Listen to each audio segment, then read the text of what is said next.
पिछले एपिसोड में आपने देखा कि ऐश और माइक की बैटल कंटिन्यू होती है, जहां पर हूपा अपने कन्फाइंड फॉर्म में रहकर टेराफ्लेम को डिफीट कर देता है। जिसके बाद माइक सेंड करता है अपने फोर्थ पोकेमॉन ब्रीजपर को, जो कि अपने स्पीड का यूज करके हूपा को डिफीट कर देता है। फिर ऐश अपने फोर्थ पोकेमॉन की तरह भेजता है पिकाचू को, जो कि ब्रीजपर को डिफीट कर देता है, और माइक भेजता है अपने फिफ्थ पोकेमॉन टाइडल गेस को, जो कि अपने टाइडल फॉर्म में आ जाता है और पिकाचू को डिफीट कर देता है। इसके बाद ऐश अपने ग्रिंजा को भेजता है डायनामैक्स फॉर्म में, जो कि टाइडल गेस को डोमिनेट कर रहा होता है। अब आगे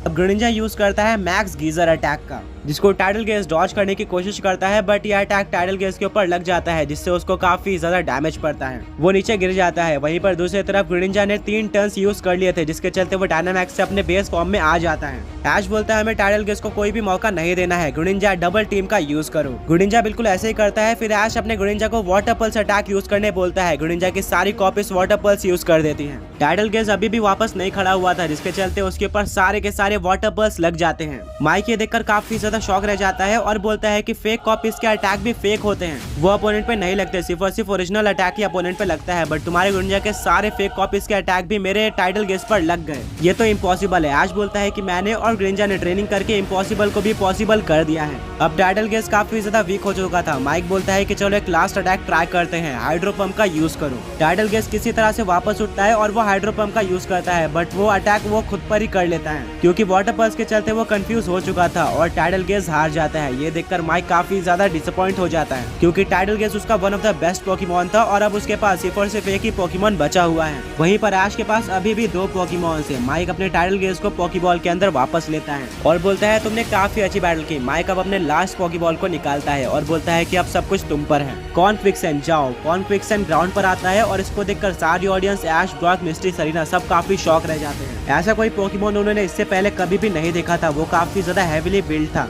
अनाउंसर बोलता है कि माइक ने अब नॉर्डर्न रीजन का सबसे ज्यादा स्ट्रॉन्ग पोकेमॉन कॉन्क्विक्सन को भेज दिया है। अब देखना ये है कि ऐश इसको कैसे काउंटर करता है। देखने में कॉन्क्विक्सन एक डेविल पोकेमॉन लग रहा था और इसको डिफीट करना काफी मुश्किल होने वाला था। ब्रॉक बोलता है कि इसके लुक्स को देखते हुए ये एक फायर टाइप पोकेमॉन लग रहा है। ऐश बोलता है ठीक है ग्रिनिंजा वाटर शुरिकेन का यूज करो। इसको कॉन्क्विक्सन डॉज कर लेता है और यूज करता है लावा प्लूम अटैक का, जो कि ग्रिनिंजा के ऊपर लग जाता है, बट ग्रिनिंजा को ज्यादा डैमेज नहीं पड़ता। इसके बाद ऐश अपने ग्रिनिंजा को वापस से डबल टीम यूज करने बोलता है। इस बार माइक पूरी तरह से तैयार था। जैसे ग्रिनिंजा डबल टीम का यूज करके फेक कॉपीज बनाता है, माइक उन सारे फेक कॉपीज को फ्लेम थ्रोअर का यूज करके डिस्ट्रॉय करने बोल देता है। कॉन्क्विक्सन बिल्कुल ऐसे ही करता है और सारी फेक कॉपीज खत्म हो जाती है। उसी में फ्लेम थ्रोअर रियल वाले ग्रिनिंजा पर भी लग जाता है, जिससे ग्रिनिंजा जमीन पर गिर जाता है। माइक बोलता है कि कॉन्क्विक्सन यही मौका है, हाइपर बीम का यूज करो। इससे पहले कि ग्रिनिंजा वापस खड़ा हो पाता, कॉन्क्विक्सन हाइपर बीम का यूज कर देता है, जिससे काफी ज्यादा बड़ा एक्सप्लोजन होता है और धुआं हटने के बाद देखने को मिलता है कि ग्रिनिंजा को काफी ज्यादा डैमेज पड़ा है। ऐश बोलता है कि ग्रिनिंजा अब जायंट बड़ा शुरिकेन का यूज करो, हम इनको अपनी असली पावर दिखाते हैं। ग्रिनिंजा एक काफी ज्यादा बड़ा शुरिकेन क्रिएट करता है, जिसको वो कॉन्क्विक्सन पे लॉन्च कर देता है। माइक बोलता है कि कॉन्क्विक्सन फ्लेम व्हील का यूज करके इसको काउंटर करो।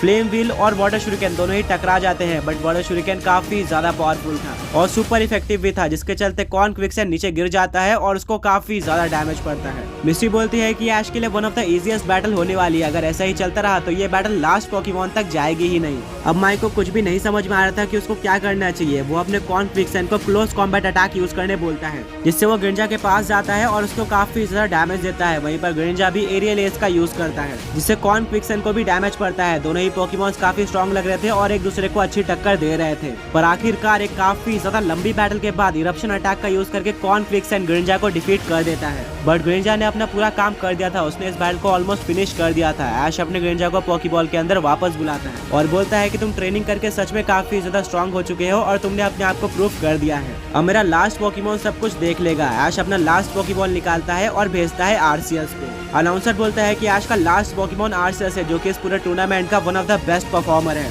ये अभी तक सिर्फ और सिर्फ एक ही बैटल हारा है और इसका विन रेट सारे पोकेमॉन मास्टर टूर्नामेंट पोकेमॉन से ज्यादा है। इसने ऐश को काफी ज्यादा औसम बैटल जिताई है। माइक बोलता है कि हमें ऐसे पोकेमॉन से ही बैटल करने में मजा आता है। बैटल स्टार्ट होती है। कॉन्क्विक्सन यूज करता है फ्लेम व्हील अटैक का। वहीं पर ऐश अपने आरसीएस को एक ही जगह पर खड़े रहने बोलता है। जैसे ही कॉन्क्विक्सन पास आ जाता है, आरसीएस यूज करता है हाइड्रो पंप अटैक का, जिससे कॉन्क्विक्सन को काफी ज्यादा डैमेज पड़ता है। तभी ऐश अपने आरसीएस के मल्टी टाइप एबिलिटी को यूज करता है और उसको वाटर टाइप प्लेट दे देता है, जिससे आरसीएस एक वाटर टाइप पोकेमॉन बन जाता है। अब ऐश बोलता है कि मैं इस बैटल को ज्यादा लंबा नहीं खींचना चाहता, चलो इस बैटल को यहीं पर ही खत्म करते हैं। आरसीएस जजमेंट अटैक का यूज करो। आरसीएस वाटर टाइप के काफी स्ट्रॉन्ग जजमेंट का यूज करता है और काफी सारे सारे मीटियोर्स आसमान से गिरते हैं। माइक बोलता है कि कॉर्न फ्रिक्सन इन सारे मीटियोर्स को डॉज करो। कॉर्न फ्रिक्सन बिल्कुल ऐसा ही करता है और वो लगभग हर एक मीटियोर को डॉज कर देता है, पर लास्ट में उसके ऊपर एक मीटियोर गिरने वाला होता है, पर वो उस मीटियोर के ऊपर डार्क पल्स का यूज कर देता है, जिससे वो मीटियोर डिस्ट्रॉय हो जाता है और कॉर्न फ्रिक्सन बच जाता है। उसने सारे मीटियोर्स को डॉज कर लिया था। ब्रॉक बोलता है कि मुझे लास्ट ऐसा कोई पोकेमॉन याद नहीं आ रहा है जिसने सारे मीटियोर्स को डॉज किया हो आर्सेस के जजमेंट अटैक पे।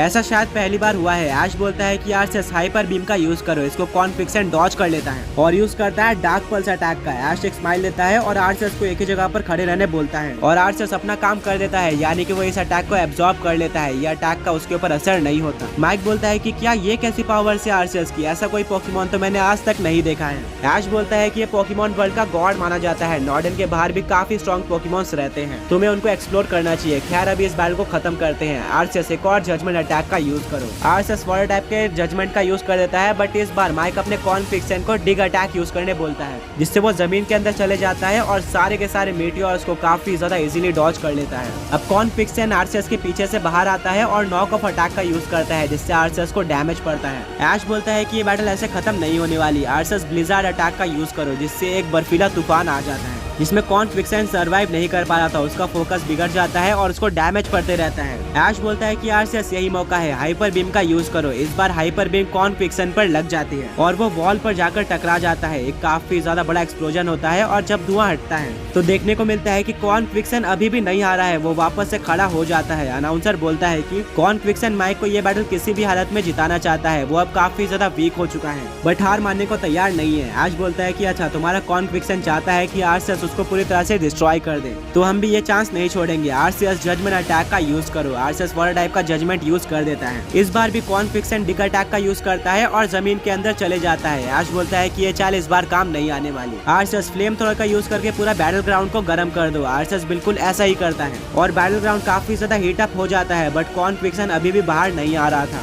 ब्रॉक बोलता है कि ऐश, कॉर्न फ्रिक्सन खुद एक फायर टाइप पोकेमॉन है, वो लावा में भी रह सकता है, ये तो उसके लिए कुछ भी नहीं है। ऐश बोलता है तुमने सही कहा, बट मैं कुछ और करना चाहता हूँ। तभी पूरी जमीन पिघलना स्टार्ट हो जाती है, वो मेल्ट होती है और कॉर्न फ्रिक्सन देखने को मिल जाता है। तभी ऐश का आर्सेस एक हाइपर बीम का यूज करता है और एक काफी ज्यादा बड़े एक्सप्लोजन के साथ कॉर्न फ्रिक्सन हार जाता है, यानी कि ऐश ये बैटल जीत गया था। माइक काफी ज्यादा डिसअपॉइंटेड हो जाता है और वो अपने कॉर्न फ्रिक्सन को पोकेबॉल के अंदर वापस बुलाता है।